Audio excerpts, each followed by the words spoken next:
Hello.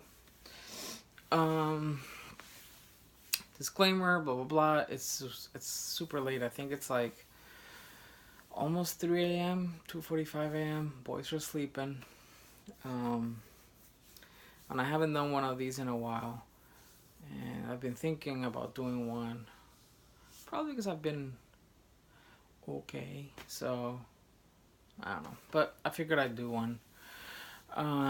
Which is kind of funny because I hadn't told the boys. Um, Actually, I think one of them probably doesn't know yet because he was working when it came up. But one of you watching, told Taz about the videos, and he was like, "What?" I mean, it's not like I'm hiding it from them. It's just like, I don't know. They, with good reason, they get really worried and cautious about me oversharing or me putting things out there or saying things that could be twisted and used against me or whatever because it's happened before. But of course, me being me, it's hard to just kind of like completely suck it up or whatever. Like, I need to speak, even if my audience is like 3 people. Because this is not being watched by almost anyone. I'm not linking anything. I'm not. This is just me venting. But I think it's because I knew they'd be worried or whatever. Maybe I did it and that's it. I mean, I don't know if I purposely hid it. I just didn't tell them. But it was more funny than anything, you know. Again, it's not like I'm like, hey, look at this. I'm putting this, promoting it and putting thumbnails and making it a big thing. Plus, I don't have my blog anymore. I mean, I guess I could put it on Twitter and stuff, but I don't know. Maybe someday I'll put like a link to the whole playlist or something. I don't know. But yeah, I know they're cautious and they get worried about stuff like that. But at the same time, I mean, this is how I've been dealing with it. So all the drama and the stuff that of people coming after me and saying shit, horrible things about me. I mean, this is the way that I was able to deal with it, and it helped, and it has helped, and it continues to help. Anyway, hello. So let's see, little update and stuff. There's always a health update. So it's funny because I think the very last video I made, or the previous video to this one, I talked about how the treatment I was on, or am on, I guess still, finally got approved and blah blah blah, right? It's an injection that I was giving myself every 2 months. Well, I've been sort of in denial of that because I mean that's all I had, right? It's that treatment. The one before it, which was another injectable, also failed. So, you know, it has helped to a degree because I'm walking and talking and mobile. If when I go into crisis mode with my condition, is like basically goes untreated or nothing has any effect or I wouldn't be here. I'd be laying in bed. I'd be covered, like everything you see. I'd be covered in psoriasis, like bloody, cracked skin. I would look like a burn victim. I mean, that's honestly, I have looked like that, and I'd be completely unable to move my hands or whatever. So, obviously, it does help. The medicine I'm on, Tremfya, it's called, but it only helps the skin and not completely. I mean, I'm not gonna be showing things, but I mean, it hasn't helped completely, but it helps enough, and it helps some the arthritis part, because psoriatic arthritis is like psoriasis and arthritis. So it helps more the skin part than the joint part, but it doesn't help it. It doesn't help both very much. Like, it helps the skin more. It barely helps anything in terms of the pain and inflammation or whatever. I've been dealing with that. I've been managing through pills. No opioids, but more like Celebrex, NSAIDs, like tons. Too much. Too many, if I'm going to be honest. Just to keep myself as pain-free as possible, mobile, being able to, I mean, still loads of pain all day. But I tune it out, I kind of used to that. But it has been very challenging. So, and there's been some issues already with some of my joints that hopefully the change in the joints are not permanent. And it's because I've been since January of last year on these two medications that are not super effective. Um, so I went to see a rheumatologist, and after she did a bunch of tests and blood tests or whatever, she determined that I had to go back on my chemo. The chemo that I've been on and off, mostly on, for the last like decade, with the Remicade. That's the name of it. The good thing though is that the last time, the last time I had Remicade was just after the hurricane in Puerto Rico, because I had to do it in Puerto Rico. I had to do it with my insurance at the time. I was still fighting for disability or whatever, and all kinds of things. So I had to fly every 2 months to Puerto Rico to get this chemo, get an IV, be there for 4 or 5 hours, just like any chemo. Puke and sweat and feel like shit for like a day or two, and then fly home and then continue recuperating here. That's how it was for a long time. Which is also the reason why every time there's a new medication, usually new medications, they're injectables, they're like an injection, I switch, because the Remicade, like I've said in other videos, it's so toxic and so insane. It's like a brute force. It's like trying to demolish a house with a nuclear weapon. It's like insane, and it has a lot of potential long-term effects and stuff, so it's always a good thing to try other medications. But I have to go back on it, which is kind of in a way, I feel defeated, like a step backwards. But also, I'm kind of dying to be, well, that's a horrible term. I can't wait for that shit to be pumping through me, because honestly, I know it's gonna help. Like, the Remicade is brute force. Depending on where I have it, or if it's or what nurse, sometimes I'll get 2 IVs, one IV here, another one on the other arm, in case they have to put something in me right away, like if I have an allergic reaction or some severe reaction of any kind or whatever. But it's an IV. There's usually 2 medications they put just before it, or at least it used to be. Kind of a steroid to help me breathe, just to make sure that I'm able to keep breathing in case something happens, with a medication called Solumedrol. They put Benadryl, just to make sure, because it's such a kind of a toxic medication that there's a good chance that you can have a bad reaction to it. And I have gone into anaphylactic shock in the past. So they pump you with Benadryl, which is sucky because the Remicade makes you feel so gross. And then on top of that, you have all the super grogginess of Benadryl, like in, liquid in mode. So it's like, if. And then Remicade, it comes in little vials of 10 milligram or milliliters. And the dosage I was on, I don't know if I'll go back to that, but the last dosage I was on was 1,000 milliliters. So it was 10 little vials. So it ends up being this giant big, they call it a pig. So the IV bag full of saline solution or whatever. They take 100 milliliters out and they put 100 milliliters of Remicade in. And then you kind of have the whole mixture, and that takes hours. Because it can't go really fast, because again, it's so intense, you can't just pump it really fast, so it has to drip, and it takes hours.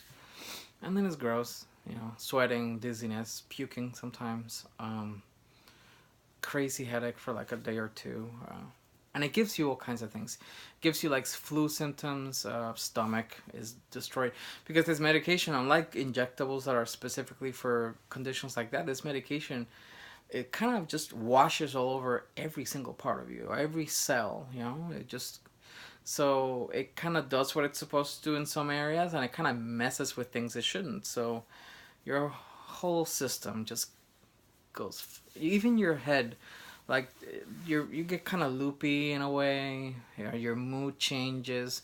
So for a couple of days, you're kind of in a weird headspace just because of how it works. But it works. Literally, almost immediately. There's been times when I've been on Remicade that right after the infusion, like I've gone to take it like using a cane because I've been really bad. By the time I needed it, I'd be using a cane or whatever. And when it's done, I can like run. I mean, I would feel like shit, but no, I don't need a cane. There's no pain. And sometimes you could even see just hours after the skin just sort of like healing. It's crazy. And then a couple days later, completely clear. It's not always like that, but many times it was like that. So the Remicade is insane, but it works. And the good thing is because I'm going to have it here, I don't have to go to Puerto Rico. So this will be actually the first time ever that I will have a Remicade infusion here. I mean, not here at the house, but somewhere near here. And then I'll be able to come home and be with Cliff and be with the boys. I've never been able to do that. Every single time I have been away, staying at my parents. Yes, my parents were there, but mostly I'm just in what used to be my room, going through something horrendous, and I've done it for years. So I'm. It's weird to be happy about this, but I'm really glad, and I can't wait to be home and feel safe, and feel home. You know. So that's happening soon. Um, I had to be referred to an oncologist. Oncologists, they're the doctors that deal with cancer. Again, because this is a chemo. So the oncologist is gonna call me probably soon. If not, I have to call them. But I've been giving them time because of Christmas and New Year's and everything. I know it's just crazy. But if not, I'll call them, and then they should have facilities for me to have it there. Some sort of infusion center or infusion area where people just go to get chemotherapy. So that's happening soon, and I'm kind of looking forward to it because hopefully, especially when I've been the times when I've been away from Remicade for a long time, like I haven't had it in over a year. It usually works really well, at least for a while. So I'm kind of looking forward to just feeling completely healthy and human. So that's happening. That's happening in the health. It's like bad news but good news in a way. I don't know. What else? I think I talked about Christmas before. Christmas was honestly it was really nice. Nice day. Just spent with the boys. That's usually what I do, right? Well, we don't do much. But when you spend your day like that with three of guys, it's always like nice, It's just all of us being cuddly and sweet and chilling. And New Year's was the same. We kept forgetting that it was the 31st. That's how weird. I think we don't live in the best part of Florida, and because it is Florida, we don't feel safe. Like we could have gone somewhere or whatever, but I guess we just didn't want to deal with traffic or whatever. And Chris, for example, his job is insane. So anytime that we're home or that he's off, we just want to spend at home because he doesn't get to spend a lot of free time. His job is insane. But I remember this one time, maybe 1 or 2 years. I don't know if it was last year, maybe the year before that. We wanted to we should receive the New Year in the pool. We have a pool. And they were like, we can see the fireworks from the different places around in the neighborhood or whatever, because we have an enclosure where we can see everything. And we would be in the pool. Well, I don't know if it was, if it sounded like the neighbor right across our fence or someone around us had a freaking machine gun. I'm not even joking. It wasn't like either that or a semi-automatic rifle with some sort of that thing that makes it automatic. I don't know. But it was like, da, da, da, da, da, da. It was scary. And we were... There's a little TMI, but we were gonna welcome the year, in the pool. And well, that shit didn't work out because it felt like we were in Afghanistan. and we literally could hear bullets like it was horrible. So we basically rushed inside. After we tried to sort of like, oh, maybe we'll stop. No. So I think after that we've been like, oh, let's just be home. And this year, for whatever reason, we didn't do anything. We were just watching TV. I think we watched a movie. I mean, it was a nice day. Don't get me wrong. And we were able to put on the television. And last few minutes we put the ball, because Cliff's like, oh, we should put the ball drop. And I'm like, oh shit. Okay, and let me took I found an over the air, because our TV has an antenna. I put an antenna so we could get over the air transmissions and stuff. And then we watched the ball drop, and that's it. And we hugged and we kissed and we cuddled, and then they went to bed. But it was nice, to me that's nice. Someone would say, "Oh, that's so boring. We went to a party, whatever." I don't know. That was me maybe 9 years ago, 8 years ago. To me, a good day is just a good day. Just me and the guys just chilling. I told someone today, he's like, oh, how was your day? I'm like, oh, uneventful. Just normal day. And he's like, oh, I'm sorry. I'm like, no, that's that's a good thing. That's fine. Uneventful is fine. There's a bad day, and then there's, yeah, if I say, oh, I had a good day, then maybe I'll say something like, maybe something particularly amazing happened. But honestly, a day with my guys when we're just chilling and cuddly and watching TV and just, or other things happen or whatever. Regardless, a normal day, to me, that's a good day. So, yeah, New Year's was a good day. And yeah, our tree is still up. I think it's because we haven't been able to see one of our best friends, Patrick. His job has been crazy, and we haven't seen him. And there's this one gift. Well, it's a card. So his card, which has a gift, is like in the tree. But I don't know. I think we feel weird just taking the tree down when there's one gift left. There's also the fact that Cliff was telling me about, he wanted to maybe celebrate, just because of me, Three Kings Day, which is something that I grew up with, but of course no one celebrates here, unless of course there's a Hispanic household or whatever. And even then, I think that's being phased out. Even in Puerto Rico, I don't see people making big fuss out of it. But Three Kings Day, it was like our second Christmas. Growing up, that's the day you would get the crappy gift. And it commemorates the three wise men coming to baby Jesus with gifts or whatever. And there's a whole tradition that I grew up with, I know it sounds stupid, but like growing as a little kid, I would get a shoebox, and in the shoebox you would put grass or hay or straw, I don't know, whatever, and you put it under the bed, because for the camels. I don't know, that sounds insane, but that's the whole thing. The three wise men, they came in camels, so you want to feed the camels. It's kind of like putting cookies out for Santa. But the good gifts and the big gifts would come. Santa would bring those, and then on January 6th, then you would have the lesser gift, or the money, maybe $15-20 or something, for Three Kings Day, which is because that's how in Puerto Rico, in Spanish, okay, so in English it's like the three wise men, but if the way we say it, los tres reyes magos, would be translated to the three magician or magical kings,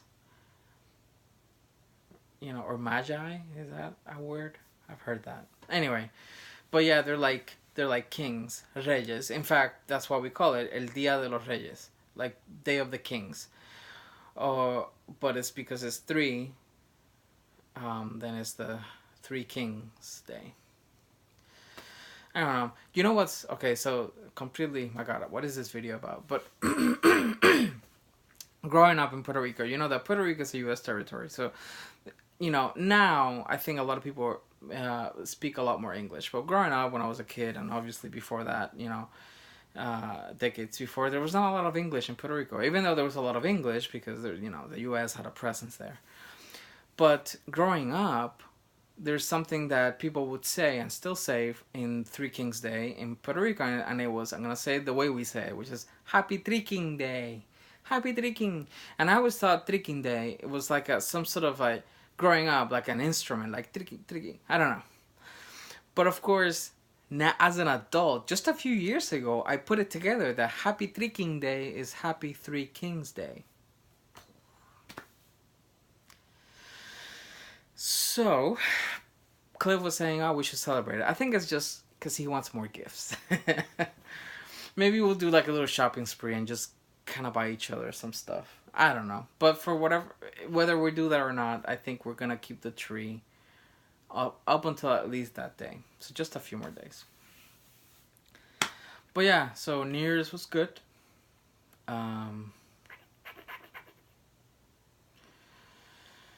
Yeah. I know that this whole video series had to do with me kind of like my truth and whatever. And I will say something though. As painful as it was to get rid of Tumblr, I think it's been good. The pain was because I put so much into it. Someone would say, "Oh, it was just like a bunch of porn," but it wasn't. There was a lot of me in it, a lot of sharing, a lot of stuff, and I backed it up. And I'm supposed to be posting things from my backup somewhere else, but I'm lazy. But I think that's the part that hurt is because a chapter of my life was closing, and I didn't get to close it. Someone else, some other, Tumblr, decided to do that for me, and I wasn't ready. And that Tumblr, that blog, was a big part of me in my life, and I didn't know what to do, But at the same time, it was also an entryway for a lot of drama and a lot of people coming after me. That's not to say that that's not gonna happen, because Facebook used to be sort of my safe zone, and people are now putting me on blast over there. But Tumblr was a way for them to really get in there through anon hate or just people using their blogs to put me on blast or whatever. And the fact that so many people have left Tumblr and I left Tumblr, whether it happens still or not, I will never be aware of it. And probably. Because, the fact of the matter is I deleted the app on my phone. I don't have any links to it on my home screen anymore on my browser. I'm done with Tumblr. And it's probably a good thing. It really is. It's whether it's because people just are taking a break from shitting on me. But it's been quiet and it's been nice. Drama free. Enough time for me to like get my head on straight and so maybe it's a good thing. I'm trying to see it that way anyway. I miss it. But every day more people tell me I finally deleted my blog, or I just see it on Twitter or whatever. Everyone is like, so many people are deleting their blogs. But it's hard because I see my boys and they haven't. One of them is fine with his blog basically not being accessible anymore because you can't even access the blog anymore, but he can still browse and do things, so he's happy with that. I don't know if he's reblogging. I don't even know why he would, because no one can access it. Cliff deleted his original blog that had a lot of adult content or whatever, and he just remade it. And Tass had an adult and a regular blog. His adult one got blocked, or I don't know if he deleted it, but he kept his safe for work one. So he still sees all the memes and they still see all the funny things and whatever. And I sometimes kind of like look over there and I'm like, oh. Like, I know I'm missing out on things because Tumblr was a lot more than butts and dicks and bellies and shit. That's where I saw so many things. I used to love Tumblr, all the fucking funny, crazy things people made or posted. So I'm losing on that because Twitter is not the same. Twitter is just so porny right now. But I don't have that variety of content that I used to have with Tumblr. But at the same time, it's obviously it was my choice. Like I've said here before, I don't support that company anymore. That's a stance that I took, and many people have taken. Not only because of the way they've treated their user base, like me, people like me, but also because of the fact that their algorithm is so fucked up in the way that it just flagged and blocked everything, and it was very skewed towards gay LGBT content, and that was just fuck you. Like literally, fuck you, Tumblr. I'll never use you again ever. Even if you probably fix your shit, because then that would be reactionary. But you already did it. You lost me, and I don't want to feed you my, my content. I don't want to give you my user history. I don't want to give you my ads. I don't want to give you my just whatever, because that's what feeds those companies. That's how they make money. So I'm not gonna. But of course, that's my opinion. My boys are able to do whatever they want, and it sometimes, I'm like, I glance at their computers and I'm like, but it's been an adjustment. Mostly I'm on Twitter and on Display Social. Mostly on Display Social. Twitter is great for just looking at hot guys and whatever, but Display Social is where I'm interacting more with people, and I'm okay with that. But my interactions with people have been cut down, but I also feel like more people are reaching out to me, which is great, you know? So yeah, it's been a bit of an adjustment, but I would honestly sometimes spend hours and hours, if not all day, on Tumblr, and now I'm kind of dividing my time in different ways, and it's kind of nice. Uh, but yeah, but the whole point was of this series was that I was gonna like say my truth and whatever, and I sort of stopped when I was talking about the roommate that left and blah blah, and then came back, and when we started dating our second partner. Um, and I think part of the reason I haven't revisited that is because nothing bad happened there. Um, he's wonderful, gorgeous. He was a gorgeous cubby when we met him, and he's ridiculously gorgeous now. He mega evolved. His name is Bryan.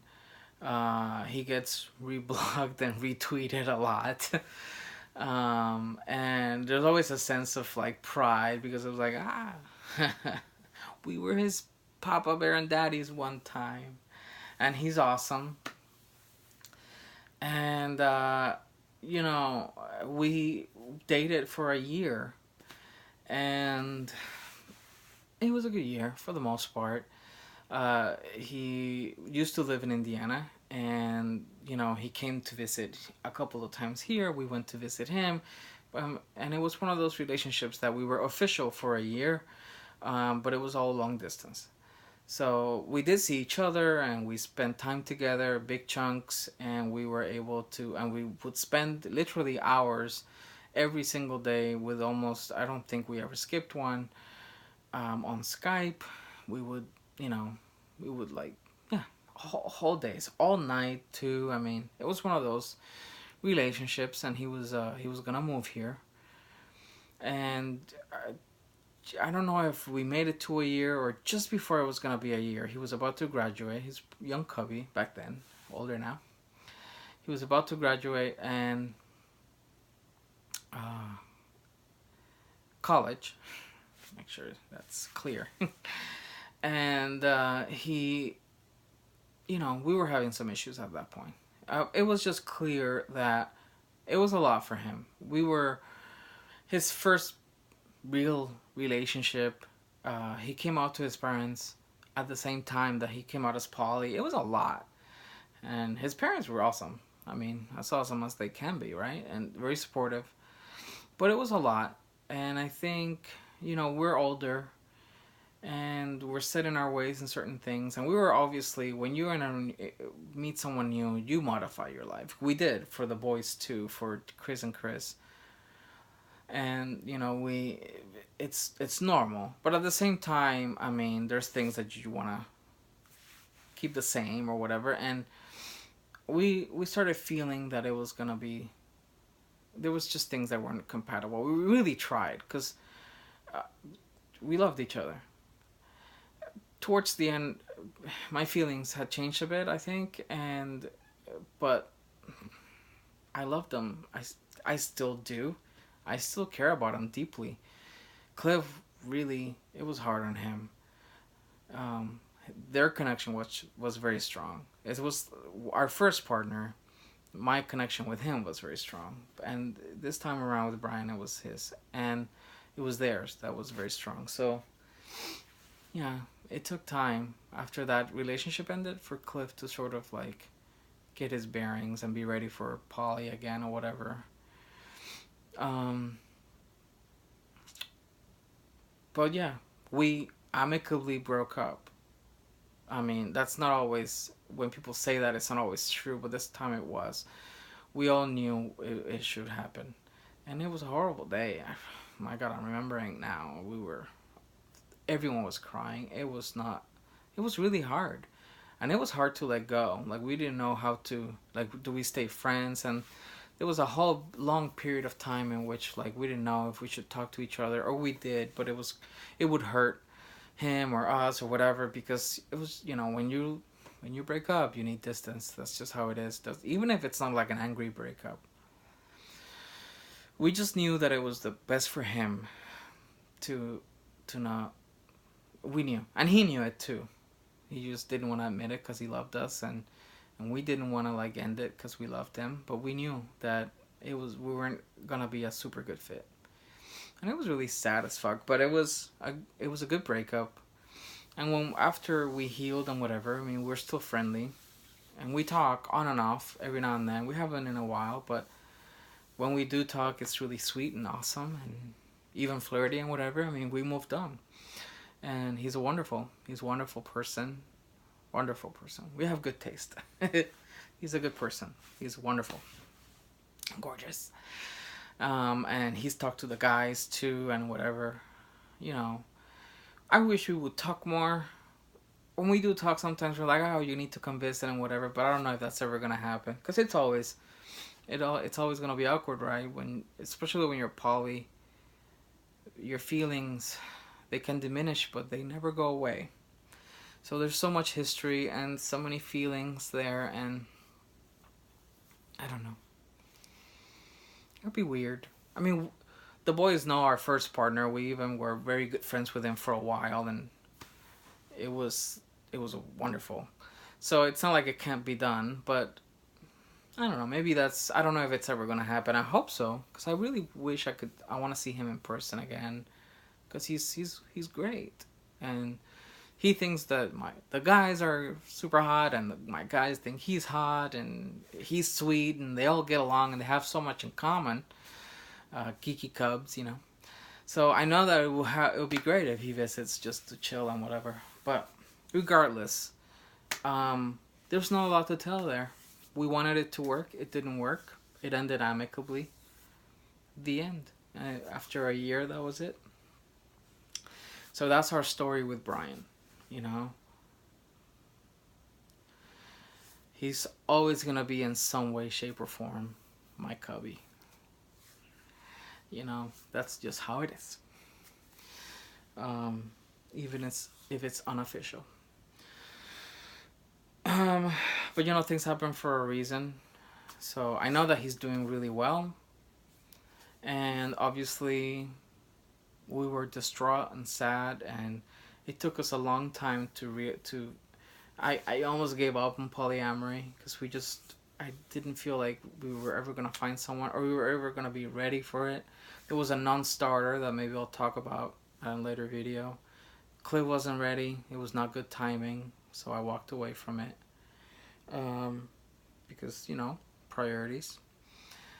And I was just like, I don't know. I remember posting something on my blog like that. Like, I will always be an advocate and a supporter of polyamory, and I am poly. You don't have to be in a poly to be poly. But in that message, I remember that I posted, I said that I didn't see it in the cards for us. I had kind of given hope. I had lost hope on that after like over a year after that, I think. And then I posted a picture of me in a TARDIS at a comic shop. There was a TARDIS, and I posted a picture of me, like, that Cliff took.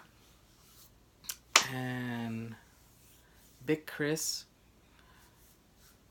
liked it and sent me a message and said hi. And now they're here. So things happen for a reason.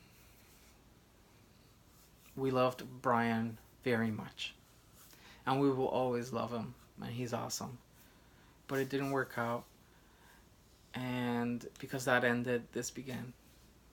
Like a year later or more. So, but yeah. So anyway, I'll stop it there. Lots of stuff. I'll talk about other things that happened during our relationship with Bryan and after and whatever. Drama. Because I know that's what you want to hear. But in terms of that relationship, I didn't have anything bad to say. It was a good relationship while it lasted. It had its issues, obviously, but that's personal stuff. Nothing drama. Just we were trying to make it something work, and there were things that worked and things that didn't. And at the end of the day, it didn't last. But it lasted a year, and I don't regret it. So for a year, we got to call this beautiful human, beautiful cub ours, and we were happy for the most part. So it's all good. Alrighty, I'm sure I'll make another video soon. Hopefully I won't be. I always say that, but I don't know. But yeah, there's always more to say. Thank you for watching. Have a good evening, or have a good day, or have a good morning whenever you watch this.